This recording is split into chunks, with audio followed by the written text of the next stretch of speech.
I could open any door. Everybody knows the secret.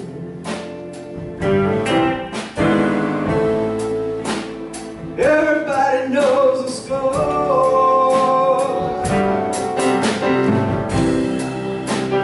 Finally found a way to live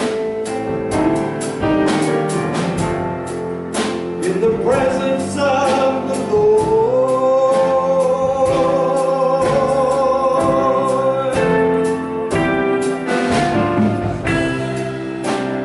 Finally found a way to live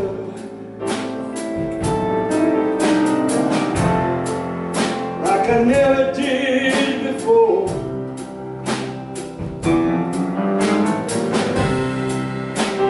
Now I know I've got a lot to give. I can open any door.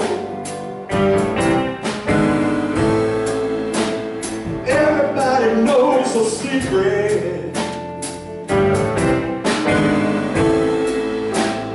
Everybody knows the score.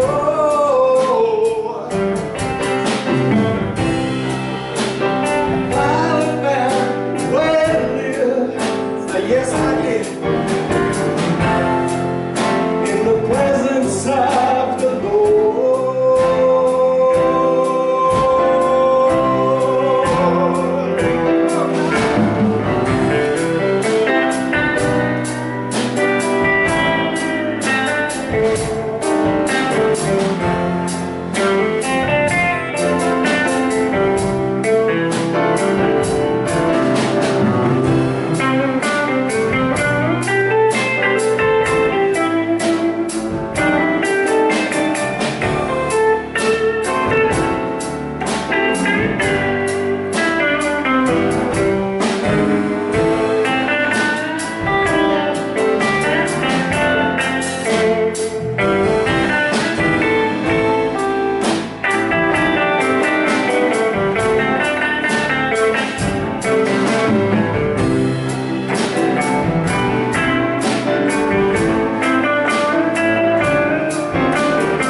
never did before.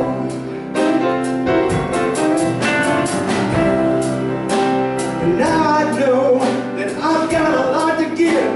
Yes, I do. I can open every door. Well, everybody knows the secret.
We're so grateful to have this beautiful expression of infinite love, the presence of God itself expressing. Please help me welcome Reverend Linda Herzer.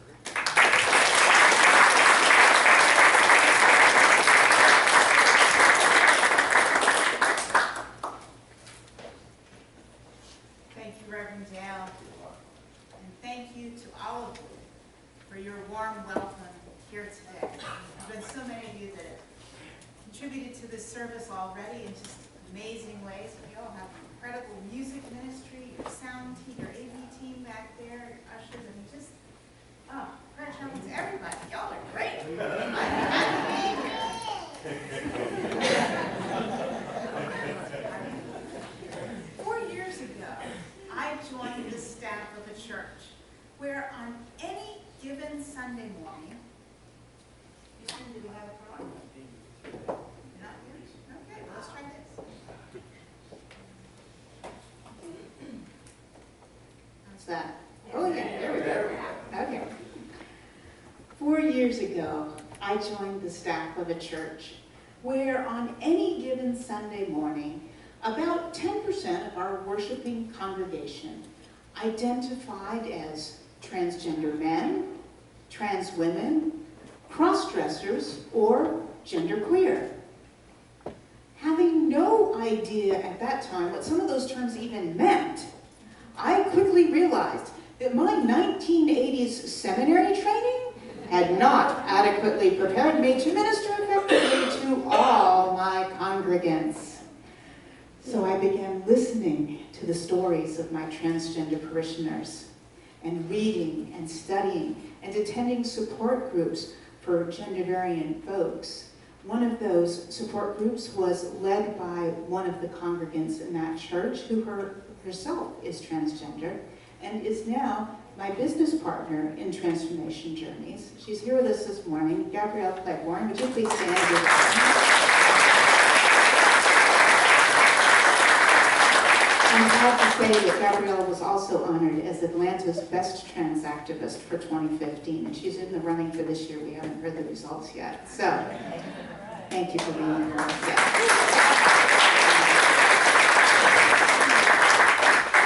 Now, as I began hearing these stories, attending support groups, I also attended a support group for cross-dressers.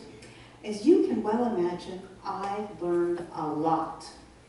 And one of the things I learned is that although we often hear the abbreviations LGBT all mushed together like it's all one thing, just one word, the reality is that there is a significant difference between being LGB and being T, transgender.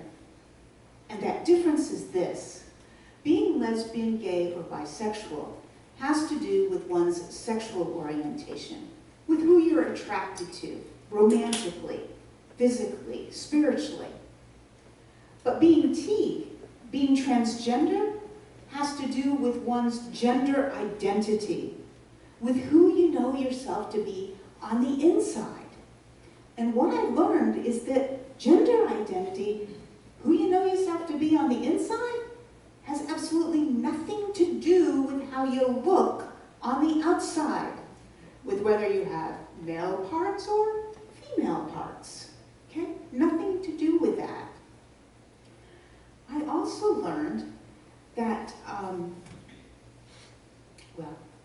the best way to explain it is the way some of my congregants explained it to me. Sexual orientation is about who you want to go to bed with. Gender identity is who you go to bed as. That helped me get it. Now, I also learned that when it comes to gender identity, there are many more realities than just the male or female that I grew up, knowing about. And all of these realities live under the umbrella term, transgender. Now, these days, the word transgender is also used in a more specific way. And when it's used in this specific sense, it refers to trans men or trans women, to those individuals whose internal gender identity does not match the gender that they were assigned at birth, a gender that was based on genitals. And because their assigned birth gender does not match trans people's internal gender identities, they often seek to make significant changes in their lives in order to align the external with the internal. The process of making these changes is called transitioning. And thanks to the media coverage of Bruce Jenner's transitioning to Caitlyn Jenner, how many of you have seen something about that, read something, heard something? Okay, the media's done a good job, okay? Thanks to that media coverage, most of us have, a little idea of what's involved in the transitioning process. But I will let you know that that process is a unique process for every individual transgender person. Now, in my congregation, I also learned that another group of people who identify under the transgender umbrella are cross-dressers. Unlike transgendered individuals, cross-dressers do feel comfortable with the gender that they were assigned at birth, so they are not seeking to transition. But they also do have a real need. That is, it is absolutely vital for their well-being to cross-dress for some time. They might do it for, a few days each month, a couple hours each week. The times vary for individual people, how much time they need to spend cross-dressing in order to experience their well-being, but it is crucial and vital for their health and well-being to cross-dress sometimes. Along with getting to know the cross-dressers in my congregation and the trans folks, I also met other people who fall under the transgender umbrella, people who identify as genderqueer. Now, those are folks whose gender identities just don't fit into our society's male-female gender binary system because they experience themselves as being other than strictly male or strictly female. I also learned that these folks are the Q in the LGBTQ acronym that has evolved from that earlier LGBT acronym. And that evolution has occurred because there are so many people, and in recognition of all those persons whose gender identities fall outside the male-female gender binary. Now, there are many different ways of being genderqueer. Some people identify as two-spirits, and other people identify as agender, no gender. One of my congregants, Carrie, identified as gender fluid. That meant that Carrie might come to church on Sunday morning dressed as a man, and then on Tuesday evening show up to our book group dressed as a woman. Carrie felt equally comfortable in both presentations, and at first, I wasn't quite comfortable with it. It seemed a little peculiar to me, but after a while, and as I got to know Carrie's story, it didn't seem so odd to me anymore. I guess you could say I just kind of learned to roll with it. Which brings me to perhaps the most important thing I've learned in the past 4 years. And that is that when it comes to gender, many of us are just not comfortable just rolling with it. And I've found that deep down, that's often even true for those of us who want to be comfortable with gender variance, because we believe in the oneness of all things and all people. And we want to wholeheartedly follow Christ's teaching to love our neighbors as ourselves. And yet, we find ourselves with this kind of little niggling discomfort. A discomfort that I believe comes from two places. The first place is the American culture in which many of us have grown up. How many of you here grew up here in the States? Okay, quite a few of us. All right. Well, we are a culture that believes strongly in a gender binary. That is, in the notion that there are only two genders, male and female. Many other cultures in the world believe that too. So given what we've imbibed about culture, just from living here and only throughout our lives, having the opportunity to choose either male or female on the hundreds of forms that we've filled out. You know, it's not surprising that we just feel a little uncomfortable with gender variance. This is the normal discomfort that all human beings feel whenever we're experiencing something unfamiliar to us. And fortunately, this discomfort is easily overcome simply by having more experience with gender variant folks, just as I got more comfortable with Carrie as I spent more time with Carrie. Now, the second source of our discomfort is the outspoken Christians that we hear today who loudly proclaim that God creates only male and female.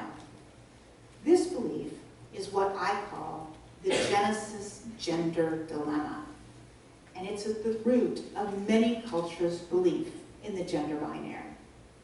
So to help us perhaps work through a bit of our discomfort and to equip us with something intelligent to say the next time we're speaking with someone who only believes that God created male and female, let's take a look at the Genesis gender dilemma. But first, it's time for a joke. Once upon a time, I used to be a children's librarian. Once upon a time, a person needed guidance for their life, so they decided to look in the Bible. The first verse they randomly opened to read, "And Judas went out and hung himself." Ooh, startled, they tried again. The second verse they landed on said, "Go thou and do likewise." Oh.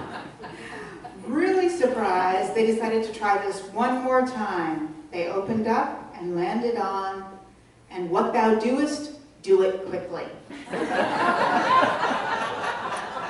Now, when interpreting Scripture, it's important that we not pick one random verse to build a whole belief system on, because as we have just seen, this can result in us believing things that are not what God intended.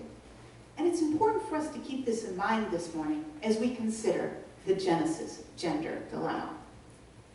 This dilemma begins in the very first chapter of Genesis, in verse 27, where it says, "And God created the human ones in God's image. In the image of God, God created them, male and female, God created them." Now, what we must ask ourselves about this verse is, just because some aspect of creation is not mentioned in Genesis 1, does that necessarily mean that it is not part of God's good creation? Well, let's see. In that creation story, we also read, "And God said, let there be light. And there was light. God saw that the light was good, and separated the light from the darkness. God called the light day, and the darkness night. And there was evening and morning the first day." Although day and night are all that's mentioned here, of course, we know from experience that there is also dusk and dawn. Likewise, in Genesis 1, we also read, "And God said, let the water under the skies be gathered into one place, and let dry ground appear. And it was so. God called the dry ground land, and the gathered waters seas. And God saw that it was good." Again, along with the dry ground and seas, we know there are also shorelines and marshes, those areas which can be under the seas 1 hour and then dry land several hours later, depending on the tides. So in light of that, let's reconsider Genesis 1:27. "And God created the human ones in God's image. Male and female, God created them." Is it possible that there might be some dusk and dawn, some shorelines and marshlands when it comes to gender? Modern medicine says yes, this is absolutely the case. The medical community says that there are 3 components that make up our biological gender, our biological sex. I used to be a teacher, so pop quiz time. 3 components that make up our biological gender. Who can give me one of those? Chromosomes, right, those XX or XY chromosome patterns. Thank you. Another one. Genes. Okay, I'm not a scientist. I'm looking for something a little different. I think genes are probably related in there, but genitals. Thank you. I was hoping somebody would say that. I know we don't usually say that in church, but yes. Okay, so we got those chromosome patterns on the inside. We got the genitals on the outside. There's one other internal part. The internal reproductive organs, okay? Whether you've got ovaries or testes. Those are the 3 components. I think we're gonna put them up on the screen because the visual is always helpful here. Okay? So 3 components. There we go. Of biological gender. And this shows the way that those 3 components line up in typical males and typical females. Okay, second question now on your pop quiz. Well, this isn't really something you have to know. Just something, whether you've heard of it or not. Raise your hand, please, if you have heard the term intersex. Okay, a lot of you have. I'm impressed. Okay. Well, in case you haven't heard the term intersex, I want to get to the correct definition here. Intersex persons have chromosomes patterns, internal reproductive organs, and or genitals that are not typically male or female. Now, as you can see in our next slide, research shows that there are over 50 different combinations of biological gender components and chromosome types that can result in someone being intersex. This slide shows just 2 examples, and for those of you who are already wondering this question, research is showing that this occurs in about 1 to 1,500 to 2,000 births, okay? Although some evidence shows less, you can read the book and find out all about that, okay? Now, I am no expert on the intersex experience, but what I do know that we can conclude from the existence of intersex persons is that in the same way that God's creation of night and day includes dusk and dawn, and in the same way that God's creation of dry land and seas includes marshlands and shorelines, God's creation of gender includes male and female and intersex persons.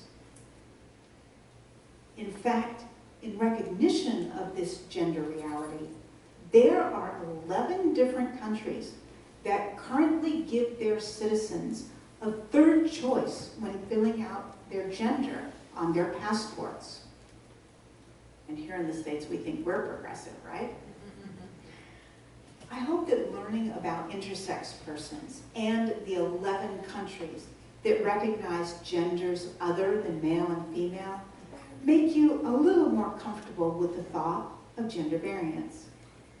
I trust it also gives you something constructive to say the next time you're talking with someone that believes that God only creates male and female based on what it says in Genesis.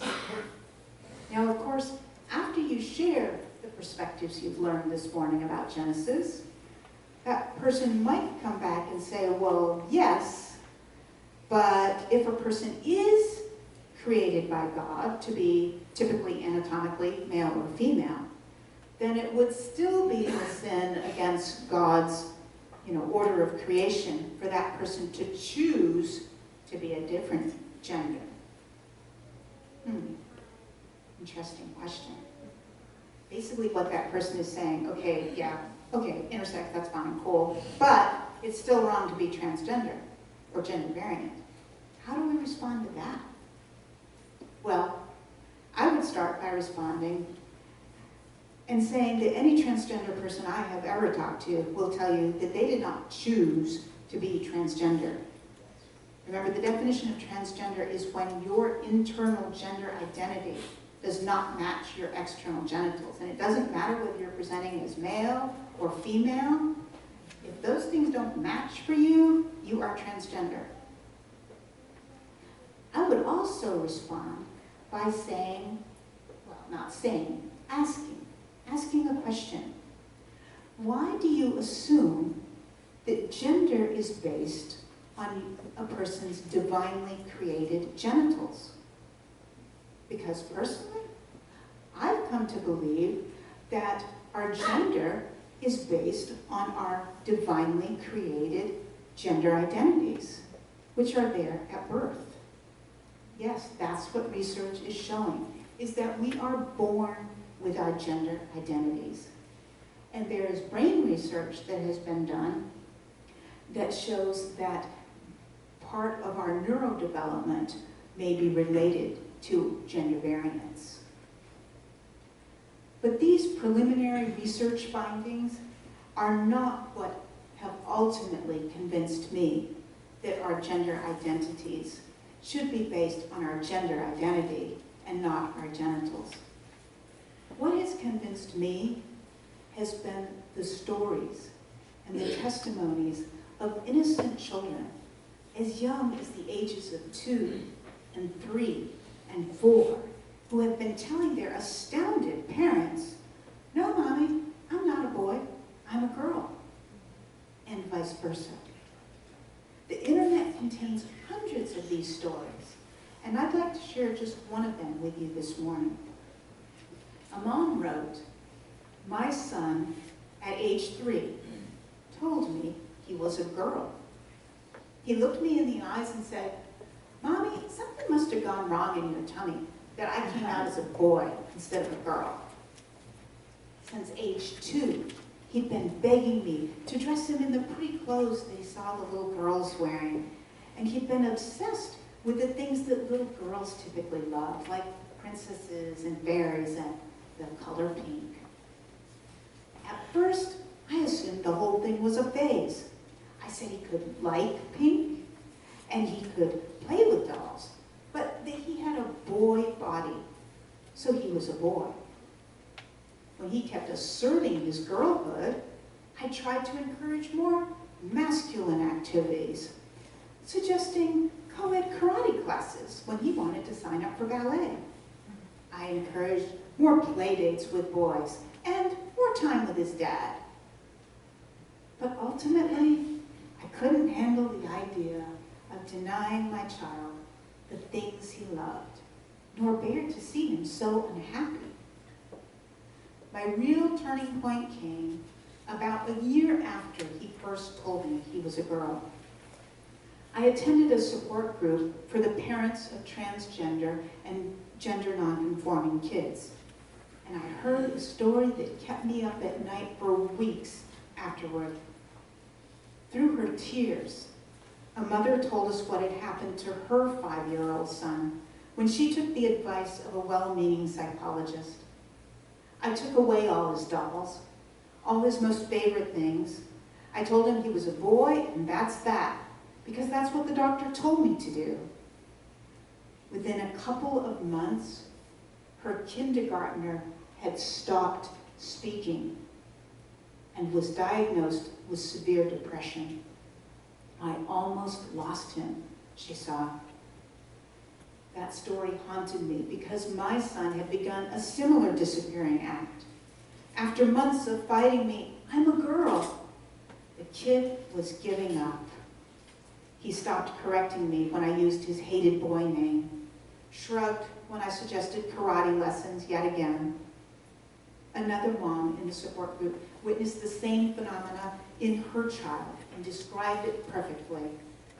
My 4-year-old looked like a tired little old man. I decided that enough was enough. I sat my child down one last time, looked him in the eyes, and asked the question, "Do you really want to be a girl?" I don't want to be a girl, Mama, he said. I am a girl. Then the mom wrote, 3 years on, I am the mother of a stunningly happy and confident 7-year-old transgender daughter. Based on the testimony of innocent children like this one, and the testimony of transgender adults who say they also knew from very young ages their gender identity. And based on the fact that there are intersex people whose anatomies are clearly neither male nor female, and on research suggesting that there are biological factors contributing to our gender variance, I personally conclude that our genders are not determined by our divinely created gender identities. I'm sorry, that they are determined. Our gender is determined by our divinely created gender identities, not by our genitals. But ultimately, each one of us will have to draw our own conclusions, as will our country, about what it is that determines gender. I trust the perspectives that I've shared with you this morning have at least inspired you to maybe reconsider what you've always been taught about gender. But don't stop here. I encourage you to learn more. You could start with the links on the resource pages of my website, transformationjourneysww.com. You could read my book when it comes out. Just learn more about gender variance. Learn more about the transgender experience and about cross-dressing. And trust me, the more you come to know about all of this, the more you'll be able to love yourself if you are gender variant. And if you're not, then the more you will be able to wholeheartedly follow Christ's teachings to love your neighbor as yourself. May it be so. Amen.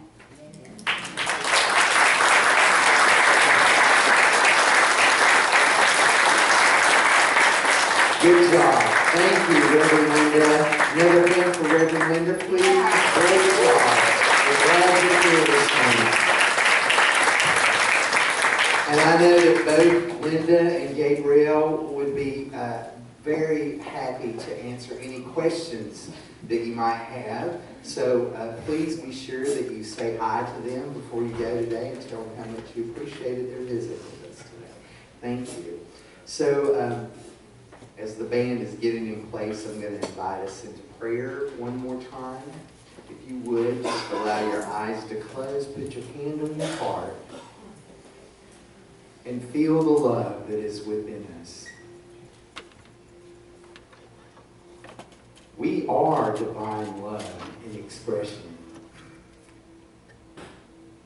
We are one family, one community, one heart, one mind, one love. And we are all unique expressions of this love. And we're very grateful this morning to celebrate each unique individual expression of love and light. And grateful for our Creator and the diversity of creation. We are grateful. And so it is. Amen.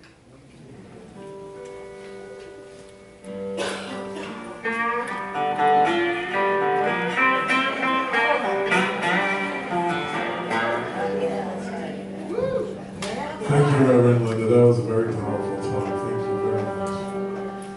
We're going to send this out this morning to our number one fan, Julian, who's here. He's our biggest fan.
wallet, you got 2 hands and you got 2 feet. You gotta chop that wood, bury that water, bury that water till the well runs dry.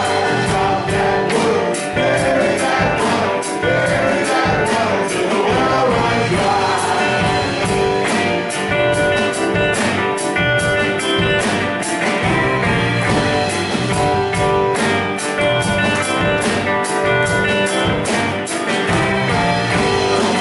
Told me to be careful what you do, 'cause everything you do is coming back to you. Mama told me if you want good friends, all you gotta do is be a good friend. You gotta chop that wood, bury that water, bury that water till the well runs dry. Chop that wood, bury that water, bury that water till the well runs dry.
Chop wood and carry water every day.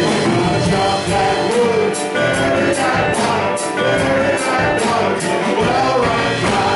Chop that wood, bury that water, bury that water till the well runs dry. Gotta chop that wood, bury that water, bury that water till the well runs dry.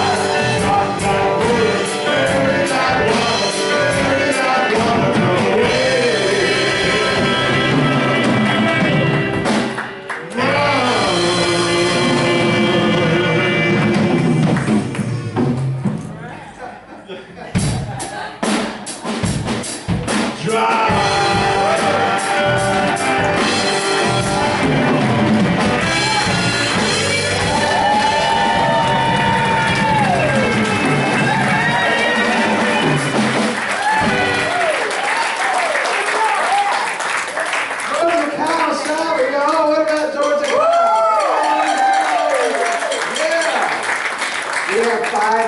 Principles that we teach here. Our first principle says there's only one power and one presence in our lives and in the universe, God.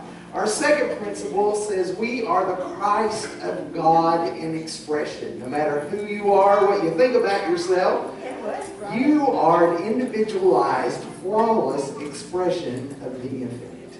Our third principle is called the law of mind action, which states thoughts plus feelings equal outcome. Our fourth principle reminds us that affirmative prayer and meditation are the tools that we use to stay centered in God.